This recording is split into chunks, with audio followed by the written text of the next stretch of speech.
Howdy, we are team 1035. We are doing problem B for SCUDEM X25. My name is Tyler Tomer. My name is Nikhil Veeramachandani. My name is Arjun Madana. And my name is John Soriano. As more people produce AI-generated content using a mixture of models, Gen AI models are increasingly susceptible to training on outputs from prior prompts. Research generally shows that recursive feedback may lead to model collapse or regression of information outputs and quality to a mean, shifting away from the more diverse original training set of human creative works.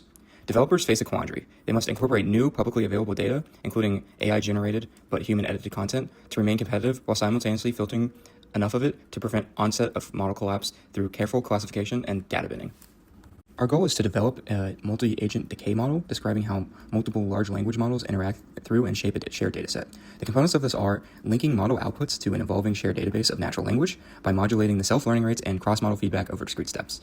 Also, we have to determine whether and how heterogeneity across models can slow the global decay rate compared to isolating training loops. And finally, we need to analyze long-term equilibria of the system by identifying how the shared output datasets converge towards a steady state. Our first assumption is that researchers improve and work on the AI model that they are focusing on, and as a result, they have limited knowledge of the factors of the other model, such as their bias or data.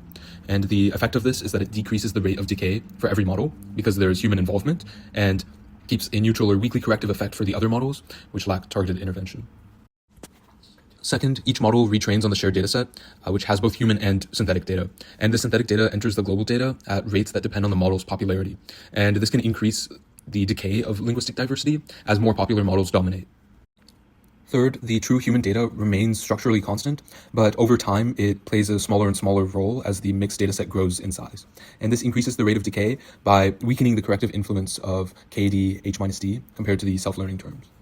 Fourth, researchers can inject high-quality human data at a fixed maximum rate, and this can help stave off decay, but over time it becomes insufficient if self-learning pressure is too high.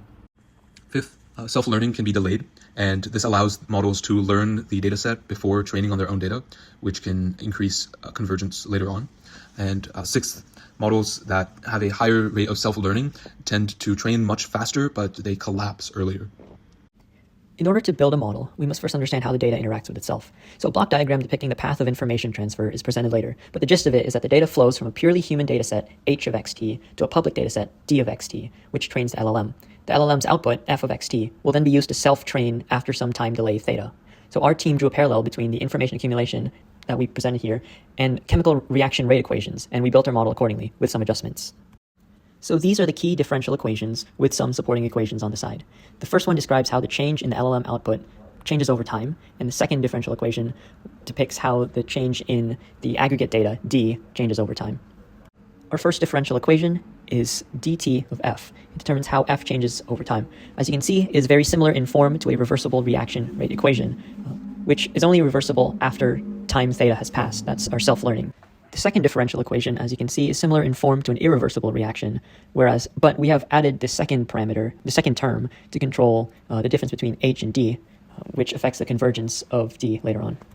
Our first supporting equation here is kfi of t, which basically accounts for the entropy that's introduced in these equations.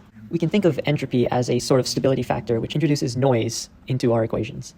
So we divide the effect of Q based on where the data comes from. So WG, that will weigh the global data that our AI trains on, and WL, that will weigh the local data our AI trains on. And our last supporting equation is KI1, which is basically a normalization factor for F, since it is a probability distribution function.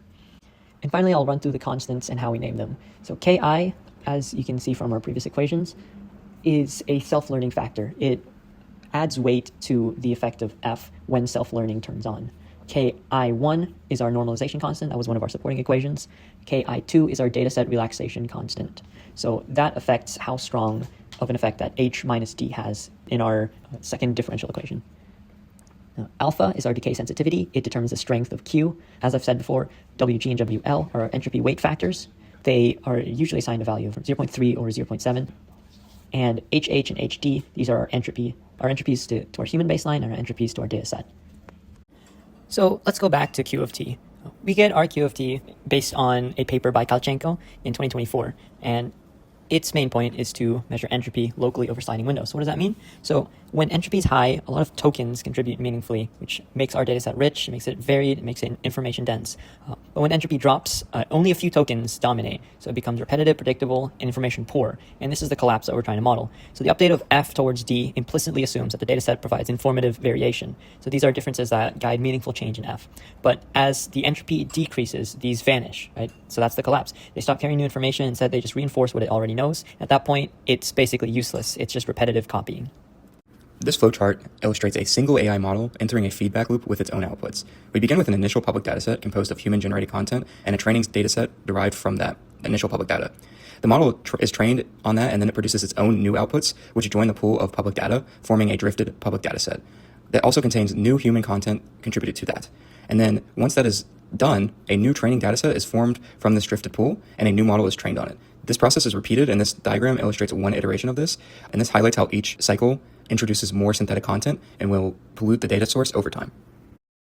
This chart shows what happens when two models interact through shared data. Each model will train on its own dataset, which contains public data plus the company-specific data. Then both models will contribute to the public pool of data, and then once again, these models derive their training data from this public data, and once again, it will show the drifting of the compounding drifting effect over time. Finally, we have a 4-model flowchart, which shows how this expands to more and more models. Once again, same dynamics here. We show that this is a modular structure and we can expand it with however many modules. We chose in our code to implement it with 10 modules. However, any number of modules can be implemented with AI models, taking up more space in memory and more computing resources. For the one-model self-interacting starting distribution, the plot depicts the initial probability distribution of linguistic tokens for training a single model. It is wide, uneven, and rich in diversity. As far as the converging model, after several self-learning iterations, the distribution becomes smoother and narrower, rare tokens vanish, and medium-frequency tokens dominate as seen in the graph. The line plot of Q of t shows the dataset's effective entropy over time. Q of t, as covered in future graphs, is a generalized Shannon entropy-derived decay factor using sliding windows. Furthermore, this graph for the MSE tracks the mean squared error between the model's current distribution and the original human reference. We can see that over time, the MSE decays for the first few iterations, but increases extremely over time, and this is the primary endpoint of our model. Finally, the one-model Shannon entropy and delta entropy heat map are pretty much the same across all samples. For the two-model self-interacting starting distribution, we also see very similar behavior. Two curves or density plots showing the initial token distributions for each model. Moving on to the converging distribution. At convergence, we see that both distributions overlap substantially, which is essentially what we are aiming to demonstrate through this model. We also see a similar Q of t graph, and furthermore, we see something different in the two models' MSE. Over time, the MSE actually decreases and stays at a relatively low level when we have two models simulated under the same conditions as the one model, according to our flowchart. From this graph, furthermore, we can see the cross-experiment convergence stability. Over time, we track model alignment with the reference dataset, and we see that the one model with late self-training has extreme MSE, but the two models have much lower. Finally, we get the 10 models self-interacting starting distribution. The 10 models show a much wider variance, but over time they also converge to a relatively stable final output. Furthermore, the diversity decay is pretty similar, but one difference that we see here is that over time, the 10 models have an MSE that decreases and then increases rapidly again, similar to the one model.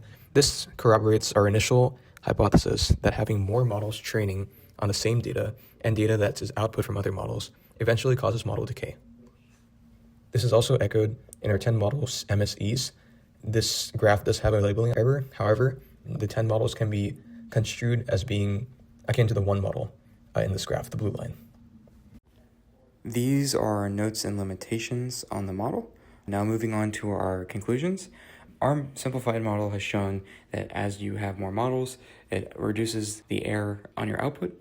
However, as the number of models increase, leading to an increase of overall AI-generated content, actually increases the rate of decline as more AI-generated content dominates the internet.